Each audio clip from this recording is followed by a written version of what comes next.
بسم اللہ الرحمن الرحیم. السلام علیکم. آپ دیکھ رہے ہیں ریاست.pk. میں حسن تیمور جکھڑ اور آپ دیکھ رہے ہیں باپ بیٹا شو کی نئی قسط. پسندیدگی کے لیے میں سب کا مشکور ہوں کہ اب تک ہمارے جتنے بھی پروگرام ہوئے ہیں وہ ایک سے بڑھ کر ایک آپ نے نہ صرف پسند کیا بلکہ اپنے ہمیں فیڈ بیک سے بھی نوازا، جس نے ہماری ذمہ داریوں میں بھی اضافہ کیا ہے کہ ہم آپ کے لیے بہتر سے بہتر کنٹینٹ اور ہسٹری کے وہ واقعات لے کر آئیں جو ابھی تک عوام کی نظروں سے اوجھل ہیں. تو آج ہم جس واقعے کا ذکر کر رہے ہیں وہ بیسیکلی ایک جماعت ہے. ہم اس کی تاریخ کے اوپر ہم بات کریں گے کہ اس جماعت کی کیا میں پاکستان میں کیا کردار ہے، اس سے پہلے اس جماعت کی کیا حیثیت تھی اور اس کے بعد اب تک وہ جماعت کیا کرتی آئی ہے پاکستان میں اور آگے اس کے کیا عزائم ہیں. تو میں ذکر کر رہا ہوں جماعت اسلامی کا، جس کے گزشتہ دنوں نئے امیر نے اپنے عہدے کا حلف اٹھایا ہے، چارج سنبھال لیا ہے اور ان سے خاصی توقعات ظاہر کی جا رہی ہیں کہ شاید وہ اس جماعت کا جو کھویا ہوا شاندار ماضی ہے اس کو واپس دلا دے یا شاید نئی بلندیوں پہ لے جائے. تو اس حوالے سے ہم بات کریں گے سینئر صحافی اقبال جکھڑ صاحب سے اور ان سے جانیں گے کہ اس جماعت کا ماضی کیا تھا، حال کیا ہے اور مستقبل کیا ہو سکتا ہے. سر السلام علیکم، ویلکم ٹو دا شو. اور سر سب سے پہلے یہ بتائیے گا جو جماعت اسلامی ہے اس کے پاکستان کے سماجی، سیاسی اور آئینی اس میں اس کا کیا کردار ہے جماعت اسلامی کا؟ Thank you young man. جماعت کے حوالے سے جب بات ہوتی ہے تو اس کو جاننے کے لیے اس کا ماضی اور اس کا جو مستقبل کی جو توقعات ہیں اس کے لیے ہمیں تھوڑا سا پیچھے جانا ہوگا اور اس کو شروع سے بات کرنی پڑے گی. جماعت اسلامی صرف لوکل سیاسی پارٹی نہیں ہے، یہ ایک بین الاقوامی اپنا دائرہ اثر رکھتی ہے. دوسری جنگ عظیم کے خاتمے پر اس کی بنیاد ڈالی گئی اور یہ بیک وقت کئی ممالک میں اس نے کام شروع کیا، جیسا کہ مصر میں اس کا نام اخوان المسلمون اور کئی عرب ممالک میں، خلیجی ممالک میں، ترکی میں اس کا نام جمعیت الاسلام اور در صغیر پاک و ہند میں جب یہ متحد تھا تو یہاں اس کا نام جماعت اسلامی ہند تھا. یہ اس کی بنیاد ہے 1940 کے عشرہ میں. اس کے بعد جب پاکستان کا قیام وجود میں آیا تو جماعت اسلامی ہند ہندوستان میں رہ گئی اور پاکستان میں اس کا نام جماعت اسلامی پاکستان رکھا گیا. اسی طرح جب 1971 دسمبر میں مشرقی پاکستان الگ ہو کر بنگلہ دیش بنا تو 1972 میں وہاں جماعت اسلامی بنگلہ دیش کے نام سے کام کر رہی ہے. ٹھیک ہے، یہ ہے اس کا ماضی. ہماری قومی سیاست میں ایسی بہت سی باتیں ہیں جو باقی دنیا کی سیاست میں شاید کم ہی دیکھنے کو ملتی ہیں. یعنی یہاں ہر قسم کی تعریف بھی ہوتی ہے اور ہر قسم کی تنقید بھی ہوتی ہے جس کا چاہے وجود ہو یا نہ ہو. مثلا جماعت اسلامی کی جب بنیاد ڈالی گئی تو بہت سے اسلامی حلقوں میں بھی یہ بات اور خاص طور پہ جو اس وقت کمیونزم کا غلبہ تھا ان میں یہ بات بڑی شد و مت سے کی جاتی رہی کہ یہ ایک امریکن NGO ہے اور یہ جو ہے CIA نے بنائی ہے اور اس کی آرگنائزر بھی CIA ہے اور اس کو فنڈ بھی CIA دیتی ہے. یہ کوئی ایسی مصدقہ بات تو نہیں ہے لیکن یہ ایک تواتر سے کئی عشروں تک یہ بات کہی جاتی رہی ہے. اب ہم آتے ہیں اس کے سماجی اور سیاسی کردار کی طرف. پہلے جیسا کہ اس کے نام سے ظاہر ہے اس کی شناخت صرف ایک مذہبی جماعت کی تھی جسے نان پولیٹیکل اور نان الیکٹورل سمجھا جاتا تھا. لیکن جماعت اسلامی کے بانی مولانا ابو الاعلی مودودی نے خود ہی جماعت اسلامی کو 60 کی دہائی میں سیاسی سرگرمیوں کی طرف جب مادر ملت الیکشن لڑ رہی تھیں تو اس وقت ان کی پوری سپورٹ کر کے اس کا ایک انتخابی کردار متعین کیا. ٹھیک ہے، اس سے پہلے کبھی الیکٹورل نہیں رہی؟ اس سے پہلے اگر تھی بھی تو کبھی اس نے اسمبلیز کا الیکشن نہیں لڑا تھا. ٹھیک ہے، یہ لوکل باڈیز کے الیکشن میں ضرور حصہ لیتی رہی ہے. خیر 1970 کے الیکشن میں بانی جماعت مولانا سید ابو الاعلی مودودی سمیت جماعت کے بہت سے امیدواروں نے حصہ لیا. لیکن 1970 میں ایک ایسی ویو چلی، بھٹو کا ایسا سحر تھا اور شاید یہاں لوگ ایک تبدیلی چاہ رہے تھے. وہ واقعتاً پاکستان کا پہلا غیر جانبدارانہ الیکشن تھا جس میں عوام کو یہ حق دیا گیا، کوئی دھاندلی نہیں، وہ واحد الیکشن تھا جسے آج تک سب فیئر مانتے ہیں۔ ٹھیک ہے، تو اس نے بڑے بڑے برج اٹھائے اور جماعت اسلامی کا کوئی ایک کارکن بھی نہ جیت سکا۔ مولانا سید ابوالعلا مودودی بابائے سوشلزم شیخ محمد رشید کے ہاتھوں شکست کھا گئے، اور بہت سے دیگر جماعت، شاید دیر سے ایک سیٹ انہوں نے جیتی تھی، اور وہاں بھی مقابلے میں کمزور کینڈیڈیٹ تھا، اس لیے اب تک 6 امیر منتخب ہو چکے ہیں۔ جی، ان میں سے آپ بتائیں، جتنے آپ عمرہ کی بات کر رہے ہیں، سب سے اچھی کارکردگی آپ کس کی سمجھتے ہیں، اور سب سے کمزور کارکردگی کس کی آپ کے نزدیک رہی ہے؟ اگر آپ بینگ مین اور شخصی خوبیوں کے حوالے سے کہیں، دینی اوصاف کے حوالے سے کہیں، کردار و عمل کے حوالے سے کہیں، تو پہلے نمبر پر بانی جماعت، دوسرے نمبر پر میاں طفیل محمد، اور تیسرے نمبر پر سید منور حسن۔ اوکے، یہ ٹاپ 3 میں آتے ہیں۔ ٹھیک ہے، سب سے زیادہ ٹینیور رہے ہیں قاضی حسین احمد، بالکل، غالباً وہ 4 دفعہ امیر منتخب ہوئے ہیں، اور اس سے بھی شاید کچھ سال 2 سال زیادہ انہوں نے جماعت کی عمارت سنبھالی، بالکل، لیکن انہوں نے کبھی براہ راست الیکشن میں حصہ نہیں لیا۔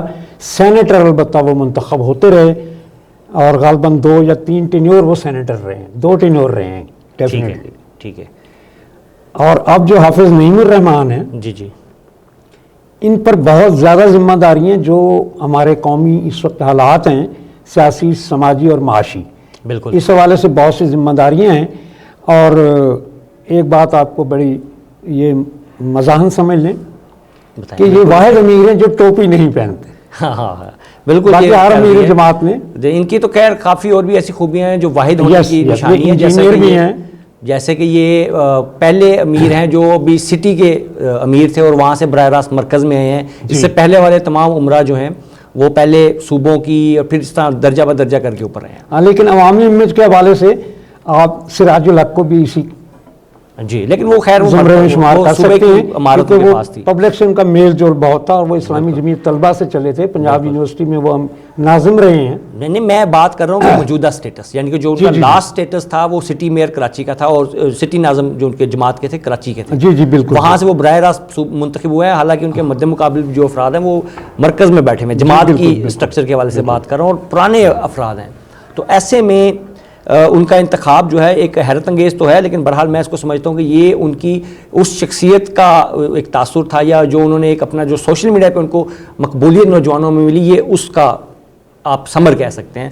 تو آپ کو کیا لگتا ہے کہ اچھا، سب سے پہلے میں آپ سے یہ پوچھنا چاہوں گا کہ اب تک جو جماعت رہی ہے اس میں سول یا فوجی آمریتوں کے خلاف کیا کردار ادا کیا ہے، کس طرح اپنی الگ پہچان بنائی، یا وہ بھی باقی جماعتوں کی طرح گھل مل جاتی رہی ہے ہر دور میں؟ دیکھیں، ذاتی پسند ناپسند اپنی جگہ، جی، لیکن جو ان کا آن ریکارڈ، جو ان کا جو ٹریک ریکارڈ ہے، جی جی، وہ اس کی شہرت ہی یہ رہی ہے کہ یہ سول اور فوجی آمریتوں، اسپیشلی فوجی آمریتوں کی ہمیشہ وہ تائید کرتی رہی ہے۔ ٹھیک ہے، یہ الگ بات ہے کہ 60s کی دہائی میں، بلکہ اس سے بھی پہلے میں آپ کو بتاتا ہوں، پہلے ماشاء اللہ سے بھی پہلے جب ملک غلام محمد گورنر جنرل تھے، جی جی، تو یہاں تحریک ختم نبوت اس حد تک شدت اختیار کر گئی ٹھیک ہے، کہ قادیانی مسلک سے تعلق رکھنے والے افراد کے گھروں پر حملے شروع ہو گئے، ٹھیک ہے، اور یہ قابو سے باہر ہونے لگا معاملہ۔ تو پاکستان میں سب سے پہلا مارشل لا 1953 میں لگا، اور آپ میں تصحیح کرنا چاہتا ہوں، جی جی ہماری کتابوں میں تو وہ اکتوبر 1958 ہے، ٹھیک ہے، آپ 1953 کہہ رہے ہیں، وہ یہ ذرا کیسے؟ پہلا اس لیے ہے کہ وہ چاہے جزوی تھا، ٹھیک ہے، اور اس کا دائرہ کار لاہور اور گرد و نواح تک محدود تھا، اوکے، اوکے، کیونکہ اوکے، یہاں شورش زیادہ تھی۔ ٹھیک ہے، تو یہ وہی جنرل اعظم خان ہیں جو بعد میں طویل عرصہ مشرقی پاکستان میں بھی رہے، جی جی جی جی، جی او سی، جی جی، بالکل بالکل، اور ایک دفعہ گورنر بھی رہے، گورنر، میرے ذہن میں گورنر کا جی، نام گورنر آیا تھا، بھی رہے۔ ٹھیک ہے، ٹھیک ہے، زیادہ ٹینور تو وہاں مونم خان رہے، ٹھیک ہے، لیکن جو فوجی وہاں گورنر رہے وہ جنرل اعظم خان زیادہ رہے۔ ٹھیک ہے، ٹھیک ہے، اچھا، تو میں عرض کر رہا تھا کہ سول اور فوجی آمریت کے خلاف یہ لڑے بھی. ٹھیک ہے. 1953 میں جب یہ شورش بڑھ گئی قادیانیت کے خلاف تو جزوی مارشل لا لگایا گیا. اوکے. اور انارکلی میں بائبل سوسائٹی کے باہر موب پر باقاعدہ فوج کو فائرنگ بھی کرنا پڑی، تب جا کر یہ معاملہ کنٹرول ہوا. اچھا، فوج نے فائرنگ کس پہ کی؟ موب پر.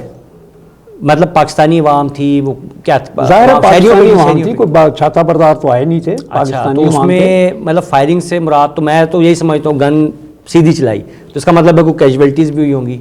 ظاہر ہے ہوائی فائرنگ کی پہلے، لیکن وہ مجمع جب منتشر نہیں ہوا ٹھیک ہے تو پھر کوئی ایک آدھ فائر لگا بھی. ٹھیک ہے.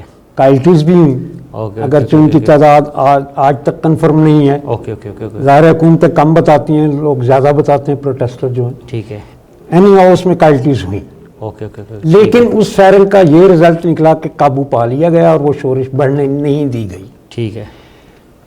ان دنوں اسی مارشل لا، جزوی مارشل لا کے تحت جو مارشل ایڈمنسٹریٹر تھے اعظم خان، انہوں نے سمری ملٹری ٹرائل کی ملٹری کورس بنائی تھی، سمری ٹرائل کی. جی جی. تو اسی میں مولانا مودودی کے خلاف مقدمہ بنا کر چالان پیش کیا گیا اور انہیں وہاں سے سزائے موت ہوئی ہیٹ سپیچ پہ کہ مذہبی منافرت پھیلائی ہے انہوں نے. ٹھیک ہے ٹھیک ہے ٹھیک ہے. اس پہ انہیں سزائے موت اناؤنس ہوئی. یہ 11 مئی 1953 کی بات. ٹھیک ہے. لیکن اس کا رد عمل ایسا ہوا، حالانکہ جماعت کوئی نہ تو اتنا بڑا ووٹ بینک رکھتی تھی، ٹھیک ہے، اور نہ ہی وہ عوامی طور پر اتنی زیادہ متحرک تھی. ٹھیک ہے. لیکن ختم نبوت ایک ایسا ایشو تھا جی جی. جس پہ بہت سارے لوگوں نے ایک رد عمل دیا، بہت سخت رد عمل تھا، جی. جس پر 2 یا 3 دن بعد 13 یا 14 مئی کو جی جی. یہ فیصلہ سزائے موت کو عمر قید میں تبدیل کر دیا گیا، جو 14 سال قید کہلاتی ہے. ٹھیک ہے. بعض ازاں وہ بھی خیر معاف ہو گئی، لیکن یہ ان کا پہلا جو ایک ٹکراؤ تھا، اسٹیبلشمنٹ سے کہہ لیں، سرکار سے کہہ لیں. ٹھیک ہے. دوسرا ان کا ٹکراؤ ہوا جب ذوالفقار علی بھٹو وزیر اعظم تھے اور ان کے خلاف ایک تحریک چل رہی تھی. دوسرا ان کا ٹکراؤ ہوا ایوب خان کے ساتھ جب وہ مادر ملت کے ساتھ تھے. ٹھیک ہے. 60s میں. جی 62 میں. 62 میں. ٹھیک ہے. اور 65 تک یہ ان کی فائٹ چلی. ٹھیک ہے. تیسرا ان کا ٹکراؤ ہوا سول آمریت ذوالفقار علی بھٹو کے خلاف. اچھا، آپ بھٹو کو عامر قرار دے رہے ہیں؟ جی، وہ کچھ وقت کے لیے ان کا یہ کردار بھی رہا ہے تمام طرح اچھائیوں کے باوجود. ٹھیک ہے. چلے جہاں انہوں نے اپنا کافی تنگ ہوتا ہوا محسوس کیا ٹھیک ہے کہ جی مجھے یہ کارنر کرنے کی کوشش ہو رہی ہے، مجھے کام نہیں کرنے دیے جا رہا. ٹھیک ہے. تو انہوں نے باقاعدہ آمریت فرمائی. اوکے ٹھیک ہے. اس پہ ہم دوبارہ میرے خیال میں آپ سے ایک الگ پروگرام جی الگ پروگرام بھی کریں گے. جی. اس کے بعد جتنے بھی مارشل لا لگے، بلکہ بھٹو سے پہلے بھی یحییٰ خان کو تو امیر جماعت اسلامی میاں طفیل محمد نے نہ صرف بھرپور ساتھ دیا بلکہ مجاہد اسلام کا خطاب دیا تھا. Okay okay okay. یعنی کہ اس شخص پہ جس کا ذاتی کردار بھی ٹھیک نہیں تھا اور جو پاکستان کو 2 ٹکڑے کرنے کا سبب بنا اور جس نے پہلی منتخب اسمبلی کو اقتدار سونپنے میں بھی لے تو لال کی. ٹھیک ہے. جس کا رزلٹ یہ نکلا کہ پاکستان 2 ٹکڑے ہو گیا. اس کو جماعت اسلامی نے مجاہد اسلام کا خطاب دیا. ٹھیک ہے. اور بھرپور سپورٹ کی. اسی طرح ایک طویل دورانیہ کا جو آج تک کا تاریخ ترین مارشل لا کہلاتا ہے جنرل ضیاء کا، اس میں جماعت اسلامی باقاعدہ حکمران جماعت کا سٹیٹس رکھتی تھی. ٹھیک ہے. شراکت اقتدار بھی کی، وزارتیں بھی لیں. اوکے. اور ڈسٹرکٹ لیول تک جی چیف مارشل ایڈمنسٹریٹر کا یہ سرکولر بھجوایا گیا جو آج بھی ریکارڈ پر موجود ہے جی کہ جماعت اسلامی کو سرکاری پروٹوکول ٹھیک ہے اور حکمران جماعت کا سٹیٹس دیا جائے. اوکے. اور اس پر عمل درآمد بھی ہوتا رہا. جماعت نے انہی دنوں اپنا نیٹ ورک بڑھایا، بہت کچھ کیا. اس وقت بھی جالوں اور متوالوں نے ان پر امریکن NGOs کا ٹائٹل لگایا اور بڑے تواتر سے اس کا شور ہوتا رہا. ٹھیک ہے. 1-2 واقعات میں بانی جماعت کے حوالے سے ضرور بیان کرنا چاہوں گا. جی بالکل کریے. ایک تو جیسے یہودیوں کا ایک عالمی شعرہ ہے اور پوری صدیوں سے آپ تاریخ اٹھا کر دیکھ لیں کہ جہاں ان کا زور نہیں چلتا یا کوئی ظاہری طریقے سے وہ کسی جگہ پر قابو یا غلبہ نہیں حاصل کر سکتے تو وہاں یہودی کی لڑکی، یہ ایک بڑی مشہور ٹرم ہے، ٹھیک ہے، وہ اپنی خواتین کو ٹرین کر کے وہاں کرتے ہیں پلانٹ، جی پینیٹریٹ کرتے ہیں، ان کو سپورٹ کرتے ہیں اور ان کے ذریعے آگے کا راستہ بناتے ہیں۔ ٹھیک ہے، بہت سے اسلامی حکمران اس تیر کا شکار ہوئے، ٹھیک ہے، آج اور ابھی تک بھی ہیں، ابھی تک بھی یہ ہیں۔ سلسلہ جاری ہے۔ جی جی بالکل، تو جب بانی جماعت 1953 کے اس سزائے موت والے واقعے کے بعد ایک دم سے اتنے پاپولر ہو گئے کہ آمریت کو یہ خطرہ ہوا کہ کہیں یہ عوامی جماعت نہ بن جائے، جی جی، تو اس وقت یہودیوں نے ایک خاتون پلانٹ کی، اوکے، اس کا نام تھا مارگریٹ مارکس۔ ٹھیک ہے، 1961 میں انہوں نے بانی جماعت کے ہاتھ پر اسلام قبول کیا، ان کا اسلامی نام مریم جمیلہ خاتون رکھا گیا۔ جی بعد ازاں انہوں نے کچھ 30 کتب لکھی اسلام، اسلامی شاعر اور اسلامی تہذیب و ثقافت پر۔ ٹھیک ہے، اور غیر مصدقہ ایک بات بڑی مشہور ہوئی جی کہ انہوں نے امیر جماعت سے عقد کی خواہش ظاہر کی، اوکے، امیر جماعت نے معذرت کر لی، تو جماعت اسلامی کے ایک متحرک کارکن اور سنت نگر لاہور سے کونسلر منتخب ہونے والے یوسف خان نے ان سے شادی کر لی۔ اوکے اوکے اوکے اوکے، ٹھیک ہے ٹھیک ہے ٹھیک ہے ٹھیک ہے، چلیں اب مجھے بتائیے گا، آخری سوال ہے کیونکہ پروگرام کا وقت ختم ہونے والا ہے، اب یہ بتائیے گا کہ یہ جماعت کی قومی صورتحال مستقبل کے تقاضوں کے پیش نظر آپ جماعت کا کیا کردار دیکھتے ہیں مستقبل میں؟ میں سمجھتا ہوں جماعت پر اس وقت بہت زیادہ اہم ذمہ داری ہیں، اور اس حوالے سے جو آپ کہہ رہے ہیں کہ سٹی لیول سے یکدم امیر منتخب ہوئے ہیں، شاید اللہ تعالیٰ حافظ نعیم الرحمان سے کوئی بڑا کام لینا چاہتا ہے، ٹھیک ہے، اور جو ان کا ٹریک ریکارڈ ہے جی جی یہ بہت سلجھے ہوئے، بہت سمجھدار اور دور تک دیکھنے والے ہیں، جی، اور ان سے بجا طور پر یہ توقع کی جا سکتی ہے کہ ہمارے جو موجودہ حالات ہیں اور جو مستقبل کے چیلنجز درپیش ہیں ان میں جماعت کی ذمہ داریاں بڑھ گئی ہیں، اور اللہ کرے کہ یہ جو ان سے توقعات ہیں اس پر پورا اترے۔ چلیں بہت شکریہ۔ امیر جماعت اسلامی حافظ نعیم الرحمان سے توقعات تو ہیں ہی ہیں، بہرحال اب جو ہم نے جماعت کا ماضی کے بارے میں سنا ہے اس سے سن کے مجھے تو بڑی ایک خوشگوار حیرت یہ ہو رہی ہے کہ یہ شاید یہ واحد جماعت ہے، ہم نے جتنا بھی اس میں سنا یا جو بھی دیکھا اس میں کہیں ان کے اوپر کو بہت زیادہ کرپشن کے یا کوئی بہت زیادہ ایسے الزامات سامنے میں نے نہیں دیکھے۔ بہرحال تنظیمی اسٹرکچر ان کا پورا جب سے یہ ہیں موجود رہا ہے، باقی جماعتوں کی طرح یہ کبھی تحلیل بھی نہیں ہوئی یا کبھی جسے کہتے ہیں نا کہ وہ ہائیڈ آؤٹ ہو جاتی ہے چیزیں، ہائبرنیٹ ہو جاتی ہے، ویسے بھی نہیں ہوئی۔ تو امید کرتے ہیں کہ مستقبل میں یہ پاکستان کی ایک بڑی جماعت بن سکتی ہے، کیونکہ اس کے پاس تمام وسائل بھی موجود ہیں، افرادی قوت بھی موجود ہے، اور وہ عزم بھی اب مل گیا ہے جو ان کے پاس شاید پہلے نہیں تھا، کیونکہ حافظ نعیم الرحمان نے اپنے ابتدائی خطاب میں ہی اس کو پارلیمانی جماعت، پارلیمانی سیاست کرنے کا بھی اندیا دیا ہے، جو کہ میں سمجھتا ہوں کہ ان کو کچھ عرصہ پہلے کر لینا چاہیے تھا، ایٹ لیسٹ 2 دہائیوں پہلے کر لینا چاہیے تھا۔ اب اس کے ثمرات مجھے لگتا ہے 2028-29 کے الیکشن میں ان کو ملیں گے۔ پروگرام سے اجازت دیجیے، سب سے آخر میں یہ کہوں گا کہ اگر آپ کو پروگرام پسند آتا ہے تو اپنا فیڈ بیک ضرور دیں، چینل کو لائک کریں، سبسکرائب کریں اور اپنے پیاروں کے ساتھ شیئر بھی کریں تاکہ ہسٹری کے یہ واقعات ان تک بھی پہنچ سکیں۔ اجازت دیجیے، اللہ حافظ۔